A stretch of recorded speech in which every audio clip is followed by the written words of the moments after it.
আমরা যখন এখানে আসি এবং এই বইগুলোর দিকে তাকাই আর যখন অতীতের দিকে ফিরে যাই, তখন আমরা বুঝতে পারি যে ইতিহাস কখনোই কোনো অপরিবর্তনীয় বিষয় নয়।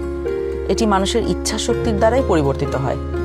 এখন আমাদের নিজেদের ভাগ্য এবং ইতিহাস আবারও নতুন করে লেখার সুযোগ নিয়ে এসেছে গণভোট 2026। সবার মনে একটা প্রশ্ন, গণভোটটা আসলে কি? গণভোটটা হলো আসলে একটা ভবিষ্যৎ বাংলাদেশের ম্যাপ। ভবিষ্যৎ বাংলাদেশ থেকে আপনি কি চান আর কি চান না একজন নাগরিক হিসাবে, তার একটা খতিয়ান। আপনি কি এমন একটি বাংলাদেশ দেখতে চান যেখানে কেউ চাইলে 10 বছরের বেশি প্রধানমন্ত্রী থাকতে পারবে না? এমন বাংলাদেশ যেখানে সরকার চাইলেই বিরোধী দলের সম্মতি ছাড়া জরুরি অবস্থা জারি করতে পারবে না, চাইলেই জরুরি অবস্থার সময়ে নাগরিকের বেঁচে থাকার অধিকার কেড়ে নিতে পারবে না, চাইলেই এক্সট্রা জুডিশিয়াল কিলিং করতে পারবে না? আপনি কি চান সংসদে একটি উচ্চকক্ষ থাকুক? দলগুলো ক্ষমতায় গিয়ে 2/3 সদস্যের জোরে যেন সংবিধান যেমন ইচ্ছে বদলে না ফেলতে পারে, এটা চান? সংবিধানের যে কোনো পরিবর্তন করতে হলে উচ্চকক্ষের সমর্থন লাগুক, এটা চান? সংবিধানের কিছু গুরুত্বপূর্ণ বিষয়ের পরিবর্তন আপনার মতামত ছাড়া কেউ করতে না পারুক, অর্থাৎ গণভোট ছাড়া সংবিধানের গুরুত্বপূর্ণ বিধানের কোনো পরিবর্তন সরকার যেন করতে না পারুক। আপনি কি চান তত্ত্বাবধায়ক সরকার কিভাবে তৈরি হবে এটা সরকারি দল এবং বিরোধী দল মিলেই ঠিক করুক?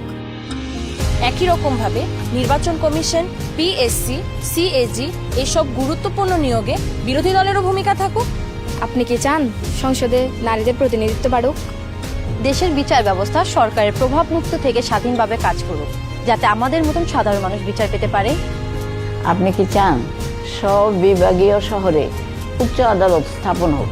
ধরেন আপনার স্বজন খুন হয়েছে, সেই খুনের দায়ে দণ্ডপ্রাপ্ত আসামিকে প্রেসিডেন্ট চাইলেই ক্ষমা করে দিতে পারেন। আপনি কি চান আপনি অর্থাৎ ক্ষতিগ্রস্ত পরিবারে অনুমতি ছাড়া রাষ্ট্রপতি এরকম কোনো অপরাধীকে ক্ষমা করতে না পারুক? আপনি কি চান যে আমাদের মৌলিক নাগরিক অধিকারের সংখ্যা বৃদ্ধি পাওয়া উচিত? যেমন ধরেন ইন্টারনেট পাওয়া, এটাকে একটা মৌলিক নাগরিক অধিকার হওয়া উচিত, যাতে ভবিষ্যতে আবারও কোনো খুনি সরকারের সেই ইন্টারনেট বন্ধ করে আমাদের উপরে হত্যাযজ্ঞ না চালাতে পারে।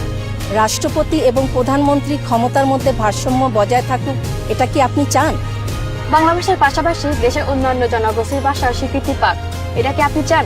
আপনি যদি এই পরিবর্তনগুলো চান, আপনি যদি এই পরিবর্তনগুলো চান, তাহলে গণভোটে হাতে সিল মারুন। হাতে সিল মারুন। হাতে সিল মারুন। হাতে সিল মারুন। হেতে সিল মারুন।